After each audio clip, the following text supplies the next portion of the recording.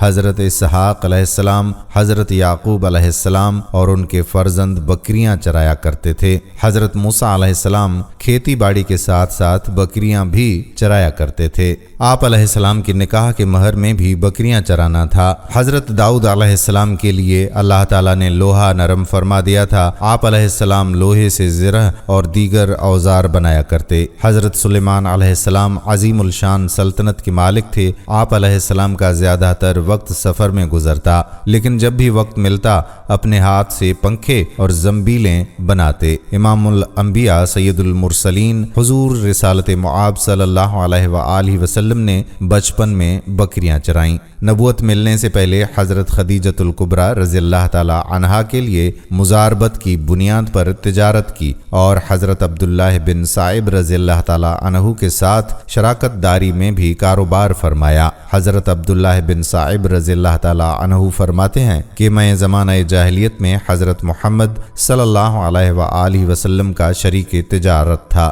جب مدینہ منورہ حاضر ہوا تو آپ صلی اللہ علیہ وآلہ وسلم نے فرمایا کہ مجھے پہچانتے ہو؟ میں نے عرض کیا کہ کیوں نہیں یا رسول اللہ، آپ صلی اللہ علیہ وآلہ وسلم تو میرے بہت اچھے شریک تجارت تھے، کسی بات کو ٹالتے اور نہ کسی بات پر جھگڑا کرتے۔ ناظرین، بیت المقدس کے امام اور مذہبی پیشوا عمران بن ناشی اور ان کی اہلیہ حنا بنت ناقود نہایت نیک اور پارسا انسان تھے۔ دونوں اپنی زندگی اللہ تعالیٰ کی ہدایت کے مطابق بسر کرتے تھے، تاہم طویل عرصہ گزر جانے کے باوجود اولاد سے محروم تھے، جس کے لیے دونوں اللہ کے حضور دستے دعا بلند رکھتے۔ دعا قبول ہوئی اور انہیں اولاد کی نعمت سے سرفراز فرمایا گیا۔ انبیاء سابقین کی شریعت میں عبادت کا ایک طریقہ یہ بھی تھا کہ اپنی اولاد میں سے کسی ایک بچے کو دینی کاموں کے لیے وقف کر دیا جاتا اور پھر اس بچے سے دنیا کا کوئی کام نہ لیتے۔ حضرت عمران کی بیوی نے بھی منت مان لی اور کہا کہ اے میرے رب، میرے شکم میں جو بچہ ہے اسے میں نے تیری عبادت گاہ کی خدمت کے لیے وقف کرنے کی نظر مانی ہے، تو میری طرف سے قبول فرما، یقیناً تو خوب سننے والا اور پوری طرح جاننے والا ہے۔ سورہ آل عمران آیت نمبر 35۔ لیکن جب ان کے یہاں بچی پیدا ہوئی تو کہنے لگیں کہ اے میرے پروردگار، مجھے تو لڑکی ہوئی ہے۔ ان کی اس گفتگو میں حسرت کا اظہار تھا اور عذر بھی۔ حسرت اس طرح سے کہ میری امید کے برعکس لڑکی ہوئی، اور عذر یوں کہ نظر سے مقصود تو تیری رضا کے لیے ایک خدمت گار وقف کرنا تھا۔ یہ کام مرد ہی زیادہ بہتر طریقے سے کر سکتا تھا۔ اب جو کچھ بھی ہے تو اسے جانتا ہی ہے۔ شوہر حضرت عمران کا انتقال بچی کی ولادت سے پہلے ہی ہو چکا تھا۔ آپ نے اپنی بیٹی کا نام مریم رکھا اور فرمایا، اے اللہ، میں نے اس کا نام مریم رکھا ہے، میں اس کو اور اس کی اولاد کو شیطان مردود سے تیری پناہ میں دیتی ہوں۔ مسلم اور بخاری سے ثابت حدیث میں ہے کہ جب بچہ پیدا ہوتا ہے تو شیطان اسے چھوتا ہے جس سے وہ چیختا ہے، لیکن اللہ تعالیٰ نے حضرت مریم علیہ السلام اور ان کے بیٹے حضرت عیسیٰ علیہ السلام کو شیطان کے چھونے سے محفوظ رکھا۔ والدہ اپنی نظر پوری کرنے کی نیت سے نو مولود مریم علیہ السلام کو لے کر بیت المقدس پہنچیں۔ وہاں مسجد کے مجاور خادم اور کاہن موجود تھے، جن میں حضرت زکریہ علیہ السلام بھی شامل تھے۔ حضرت مریم علیہ السلام کی والدہ نے کہا کہ اس بچی کے متعلق نظر مان چکی ہوں، اب یہ بیت المقدس کی خدمت کے لیے آپ لوگوں کے پاس رہے گی، چونکہ وہ حضرت عمران کی بیٹی تھیں جو مسجد کے امام اور ایک روحانی بزرگ تھے، لہٰذا سب کی خواہش تھی کہ بچی اسے مل جائے۔ حضرت زکریہ علیہ السلام کا کہنا تھا کہ بچی کی ماں اور ان کی اہلیہ سگی بہنیں ہیں، نیز خالہ بمنزلہ ماں کی ہوتی ہے، اس لیے بچی کی پرورش پر ان کا حق زیادہ ہے۔ تاہم دیگر افراد اس پر راضی نہ ہوئے تو قرعہ اندازی کا فیصلہ کیا گیا، جس پر تینوں بار قرعہ حضرت زکریہ علیہ السلام ہی کے نام کا نکلا۔ یوں اللہ تعالیٰ نے آپ کو حضرت مریم کا سرپرست بنا دیا۔ آپ علیہ السلام نے بڑے ذوق اور بڑے ہی شوق سے ان کی پرورش شروع کر دی۔ انہوں نے حضرت مریم کو اپنے گھر ہی میں رکھا، لیکن جب وہ ذرا سمجھدار ہو گئیں تو انہیں مسجد سے متصل ایک حجرے میں منتقل کر دیا، جبکہ رات کو وہ اپنی خالہ ہی کے پاس آ کر سو جایا کرتی تھیں۔ حضرت زکریہ علیہ السلام جب حجرے سے باہر جاتے تو حفاظت کے نقطۂ نظر سے باہر سے قفل لگا دیا کرتے، لیکن جب واپس آتے تو یہ دیکھ کر حیران رہ جاتے کہ حضرت مریم علیہ السلام کے پاس بے موسم کے نہایت اعلیٰ قسم کے پھل اور میوہ جات موجود ہوتے۔ آپ علیہ السلام نے ایک دن تعجب اور حیرت سے پوچھا کہ اے مریم، یہ روزی تمہارے پاس کہاں سے آتی ہے؟ وہ بولیں کہ اللہ کے یہاں سے آتی ہے، بے شک اللہ جسے چاہتا ہے بے شمار رزق عطا کرتا ہے۔ یہ ایک لحاظ سے حضرت مریم علیہ السلام کی کرامت تھی۔ حضرت زکریہ علیہ السلام کی اہلیہ عیشا بانجھ تھیں، جس کی وجہ سے وہ بے اولاد تھیں۔ دونوں بوڑھے ہو چکے تھے اور ظاہراً اولاد ہونے کے امکانات بھی ختم ہو چکے تھے، لیکن جب حضرت زکریہ علیہ السلام نے حضرت بی بی مریم علیہ السلام کے پاس بے موسمی نہایت اعلیٰ قسم کے پھل دیکھے تو آپ علیہ السلام کے ذہن میں خیال آیا کہ میرا رب بے موقع پھل عطا کر سکتا ہے تو اس کے لیے اولاد دینا کیا مشکل ہے۔ اولاد کی خواہش نے دعا کا روپ دھار کر رب کے حضور مانگنے کی ہمت پیدا کر دی، اور پھر بے اختیار ان کے لبوں پر یہ دعا آ گئی کہ اے میرے پروردگار، مجھے اپنی جانب سے اولاد صالحہ عطا فرما، تو بے شک دعا سننے اور قبول کرنے والا ہے۔ اللہ رب العزت نے اپنے محبوب نبی علیہ السلام کی اس دعا کو قبول فرمایا اور فرشتوں کو حکم دیا کہ فوری جاؤ اور میرے نیک بندے زکریہ علیہ السلام کو بیٹے کی بشارت دے دو۔ ارشاد باری تعالیٰ ہے، ابھی وہ عبادت گاہ میں کھڑے نماز پڑھ رہے تھے کہ فرشتوں نے آواز دی کہ زکریہ، اللہ تعالیٰ تمہیں یحییٰ علیہ السلام کی بشارت دیتا ہے، جو اللہ کے فیض یعنی عیسیٰ علیہ السلام کی تصدیق کریں گے اور سردار ہوں گے اور عورتوں سے رغبت نہ رکھنے والے ہوں گے اور اللہ کے پیغمبر یعنی نیکوکاروں میں ہوں گے۔ ناظرین، قرآن کریم کے 16ویں پارے کی سورہ مریم میں اللہ عز و جل نے اس واقعے کو یوں بیان فرمایا ہے، یہ ہے تیرے پروردگار کی اس مہربانی کا ذکر جو اس نے اپنے بندے زکریہ علیہ السلام پر کی، جب انہوں نے اپنے پروردگار سے چپکے دعا کی تھی کہ اے میرے رب، میری ہڈیاں کمزور ہو گئی ہیں اور سر میں بڑھاپا چمکنے لگا ہے، لیکن میں کبھی بھی تجھ سے دعا کر کے محروم نہیں رہا، مجھے اپنے مرنے کے بعد اپنے قرابت داروں کا ڈر ہے، میری بیوی بھی بانجھ ہے، بس تو مجھے اپنے پاس سے وارث عطا فرما جو میرا بھی وارث ہو اور یعقوب علیہ السلام کے خاندان کا بھی جانشین، اور میرے رب تو اسے قبول بندہ بنا لے۔ اللہ تعالیٰ فرماتا ہے، اے زکریا، ہم تمہیں ایک بچے کی خوشخبری دیتے ہیں جس کا نام یحییٰ علیہ السلام ہے، ہم نے اس سے پہلے اس کا ہم نام بھی کسی کو نہیں کیا۔ زکریا کہنے لگے، میرے رب، میرے ہاں لڑکا کیسے ہوگا جبکہ میری بیوی بانجھ اور میں خود بڑھاپے کے انتہائی ضعف کو پہنچ چکا ہوں۔ ارشاد ہوا، تمہارے لیے علامت یہ ہے کہ باوجود بھلا چنگا ہونے کے تم 3 راتوں تک کسی شخص سے بول نہ سکو گے۔ اب زکریا علیہ السلام اپنے حجرے سے نکل کر اپنی قوم کے پاس آئے تو ان سے اشارے سے کہا کہ تم صبح و شام اللہ کی